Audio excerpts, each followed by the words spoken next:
Hello everyone and welcome back to Safc Fan TV. After Wilson Isidore netted his third of the season last Sunday at home to Aston Villa, salvaging a point, Sunderland now travel to the City Ground, the home of Nottingham Forest, for the 5:30 p.m, slightly later kick-off next Saturday. Looking to extend our unbeaten run and continue what has been a great start of the season so far.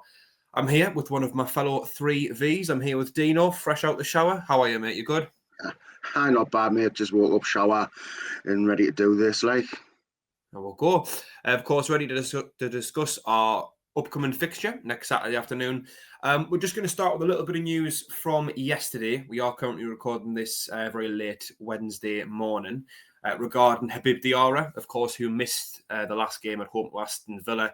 It's now been revealed that it was due to a groin injury, that he will need to undergo surgery, and that he is expected to be out until December. Dean, just a couple of sort of questions on that, really. I mean, one, how much of a blow do you think that's going to be to us? And two, how do you expect us to go about setting up now that he's missing? Is it a case of doing what we did last Saturday and putting Rig in there? Do we maybe go to 3 centre-halves, which is what we did after the red card? How do you expect us to kind of set up and how big of an impact is that going to have? I believe we've got some good options there. I mean, he will be a big miss. He's done all right considering he's come from the French league. He does the system well. He's our box-to-box player. He'll go forward.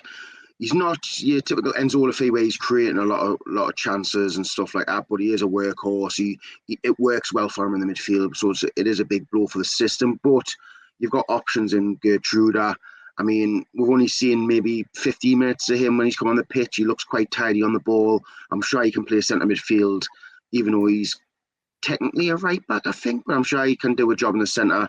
Obviously, you've got Chrissy Rig there, who actually looked quite good in the centre at the start of the game on Sunday, but unfortunately, I get taken off because of the Ronaldo red card, which I was devastated for, but he didn't look out of place.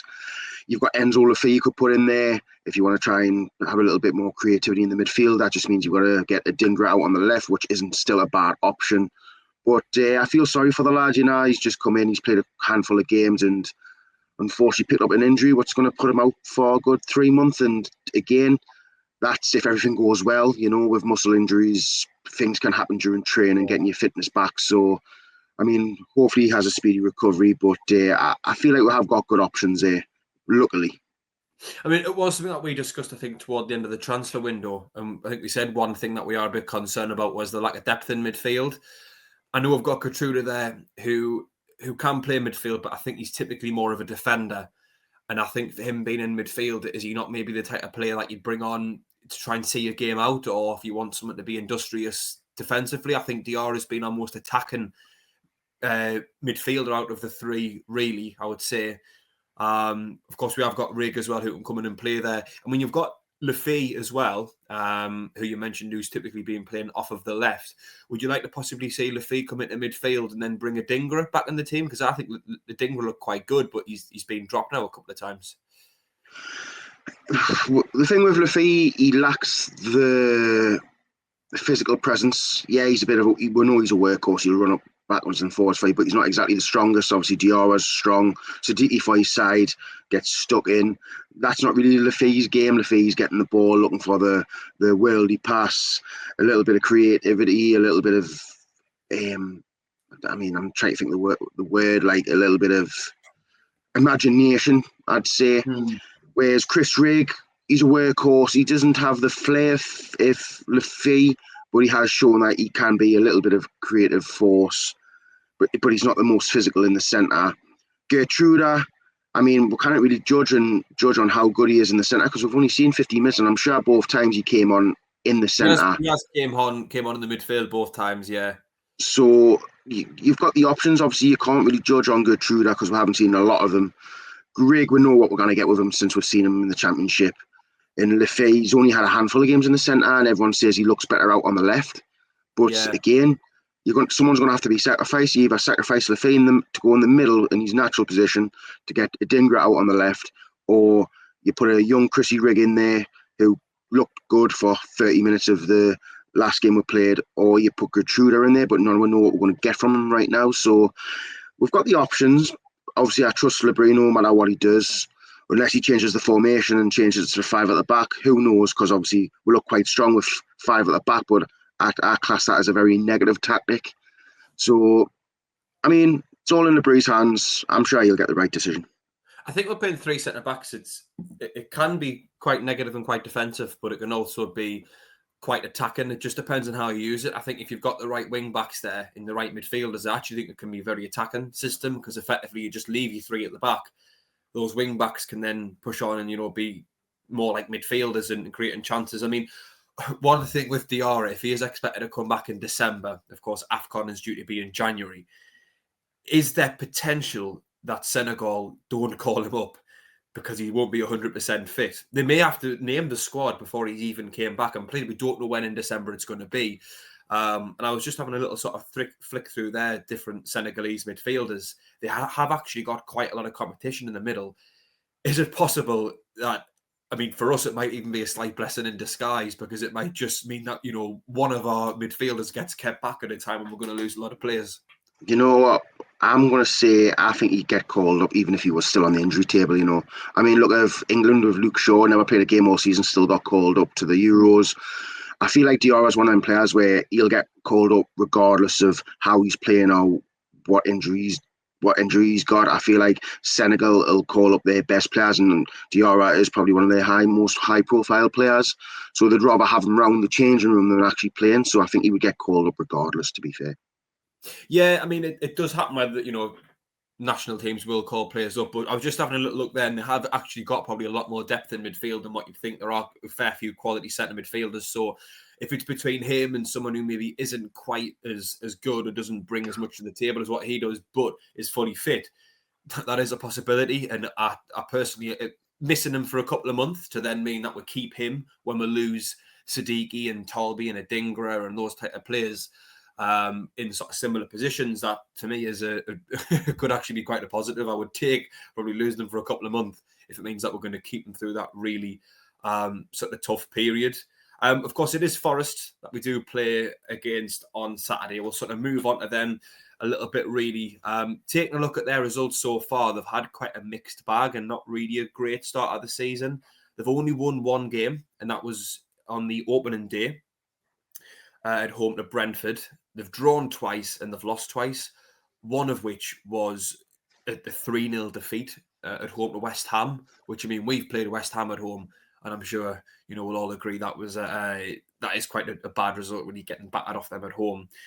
Parted ways with Nuno Espirito Santo, who was their manager last season when they did really well, only a point off Champions League football they end up finishing, and brought in Ange Postecoglou. 2 very different managers, very different playing styles, very different characters. And Ange really hasn't had that much time to sort of, change things and do things in the way he wants to do them. First game, they got beat 3-0 off Arsenal. I mean, that's not necessarily a terrible result. Arsenal are a really good team. Second game, they end up 2-0 up away against Swansea in the Cup. And then a 93rd minute equaliser and a 97th minute winner mean that they got knocked out the Cup and chucked a 2-0 lead away at a Championship side. And then a 1-1 draw away against Burnley, which isn't a terrible result. At the time of recording this, they are tonight going to Real Betis, of course, in Spain, to play away in the Europa League. Is this a good time to play them, Dino? It seems like there's quite a lot of sort of chaos at the moment there. I mean, I feel like every team we've played is kind of the best time to play them. Obviously, with West Ham being probably favourites to go down, and then we played. I know we got beat off Burnley, but it was probably a good time to play Burnley with them getting thrashed off Arsenal. But obviously, that didn't go our way. I don't think it was a good time to play Burnley because it was their first home game of the season. But they've just been thrashed, though, didn't they? Yeah, but first home game of the season, it's a fresh start. I mean, if we get battered away off Arsenal, it doesn't really matter. It's kind of a free hit, those type of games. And then a good time to play Villa, because obviously they haven't won a game, they're not on great form. So I feel like most of the teams we've played, it's been a good time to play them. And I feel like it's the same with Nottingham, with everything up in the air, with obviously what happened with the manager, with obviously they got beat in the Carabao Cup against Swansea City 3-2 when they were up 2-0, I believe. And obviously they've just drew against Burnley, which isn't a bad result because we got beat off Burnley. So that's not a bad result, but I feel like it's a good time to play them. They've got a midweek game against Betis. So I'm guessing they'll put out a strong-ish team for that. So it's probably a good time to play them, especially with them just having one win in the last 5-6 games. We just need to just play our game. We don't have to really worry about Nottingham. We've got good players, obviously. I mean, I'm going to have a look at the lineup now. I mean, Chris Wood was banging form last season. Morgan Gibbs-White, we all know he's a great midfielder.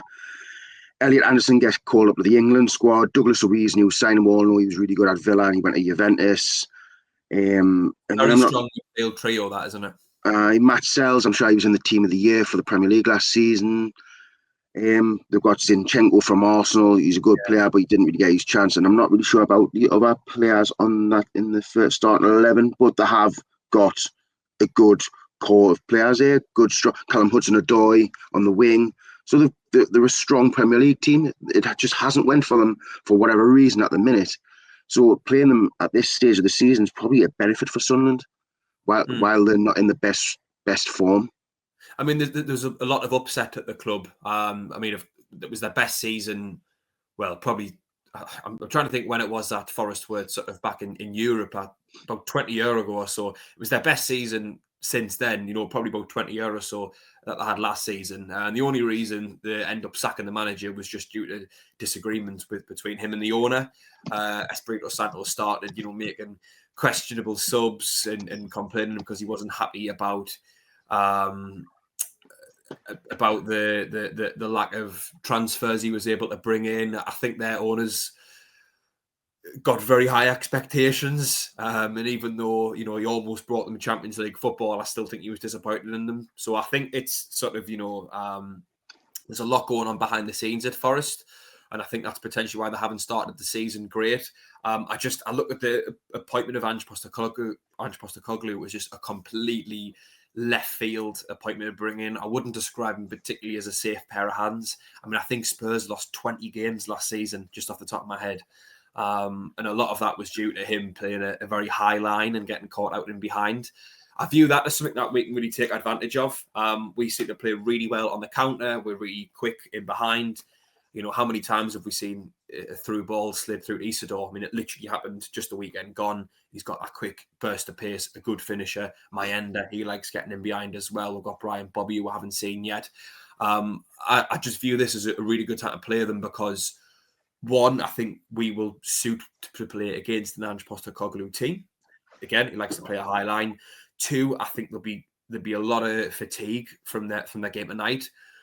When you've got your first European game in however many years, I mean, like we've seen with Newcastle, sort of recently when they get in the Champions League, it's a massive event. It's not just like any other game. It means so much more, and I think that big adrenaline, it really takes it out of you. It's like when you get to a cup final. When you get to a cup final, no matter how it goes, I feel like there's always a little bit of a hangover for the next few games because, it just the atmosphere and everything, it takes a lot out of you. So I think it's a really good time to play them. They've got a big game tonight. They'll have to prioritise that. They've got to go and play a strong team. They'll be low on confidence. And like I say, I think we'll really suit playing against an Ange Postecoglou team.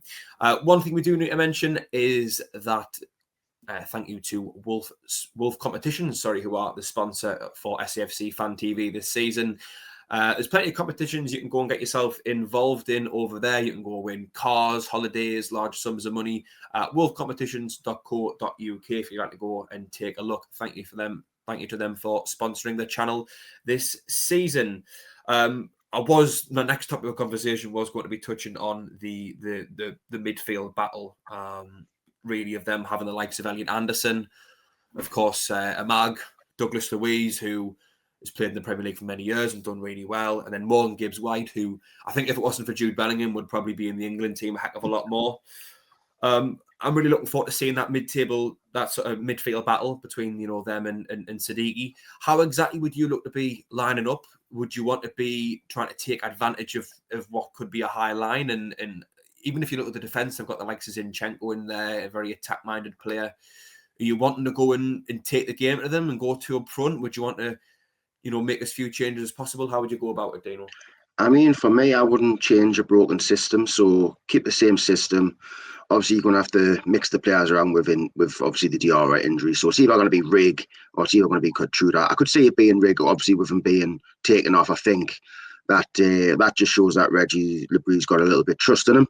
So I feel like Rigg will come in for Diarra, which again it'll be a good test for him because he's coming up against internationals here. I'm sure Douglas Luiz is a Brazilian international, Morgan Gibbs White, and Elliot Anderson England international. So it'll kind of gauge where he's at, see where he's at. It's going to be a strong midfield battle. I do feel like we could take advantage down the wings because Zinchenko is not really a very good defensive player. He got criticised at Arsenal for being very lack aware of his defensive abilities. Nico Williams, I mean, got a bit of pace. He's got a bit of experience behind him. I'm sure he was at Liverpool. He loves going forward as well, though. I mean, he was a winger only a couple of years ago and sort of got pushed back a few yards to a fullback. So I do feel like we've got a. It's going to be a good battle. It's going to be interesting. I feel like. Do you feel like? I mean, I felt like Villa was going to be our hardest test, and it didn't seem like it was.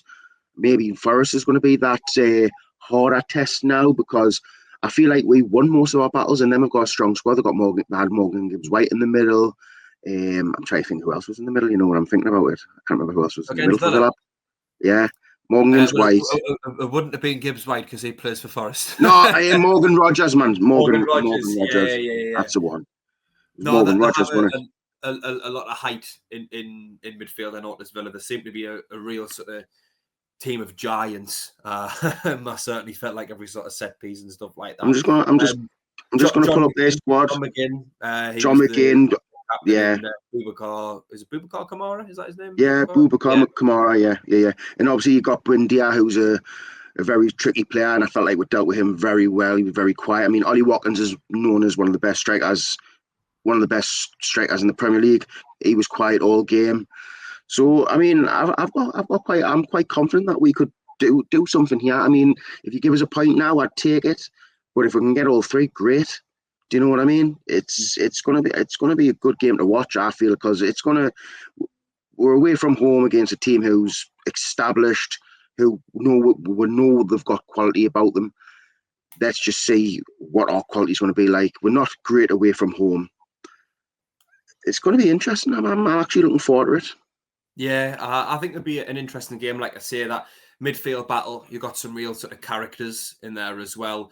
Elliot Anderson will be right up for it. He spoke about how he was looking forward to playing us at the beginning of the season.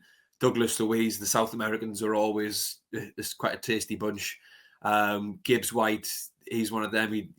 He sort of tends to thrive on a bit of atmosphere and, winding other players up and stuff like that. And then you've got our sort of quite industrious midfield, and we'll have to sort of see how we change things about, really. I mean, I wasn't impressed by Villa at all. I was expecting them, even though they have had quite a poor start, I was expecting them to look a real sort of, class above us, really.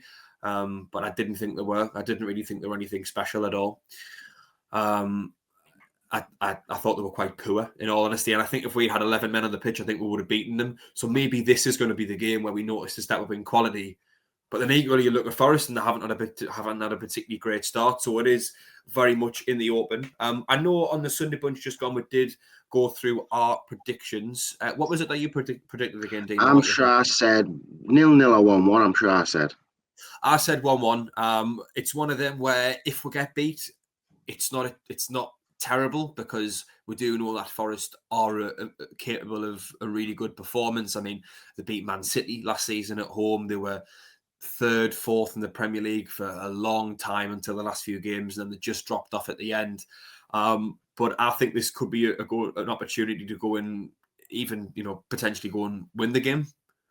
You are muted, by the way, Dino, if you're saying something. Yeah, I know. I was just saying something to me mother. No worries there.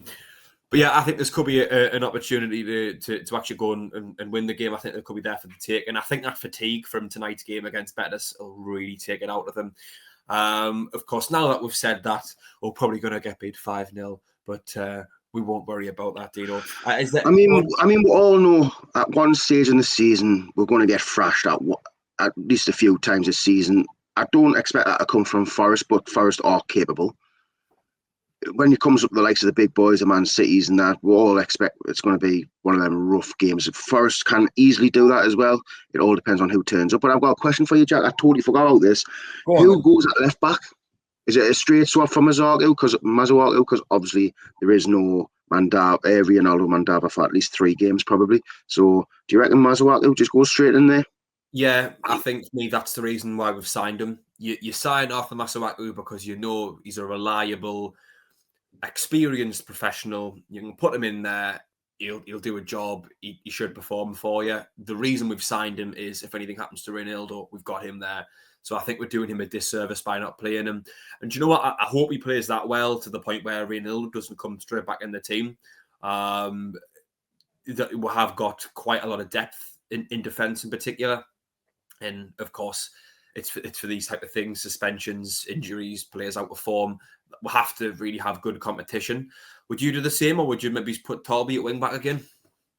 Nah, I didn't. As much as Talby played well at left wing back, I don't want to put square pegs in round holes.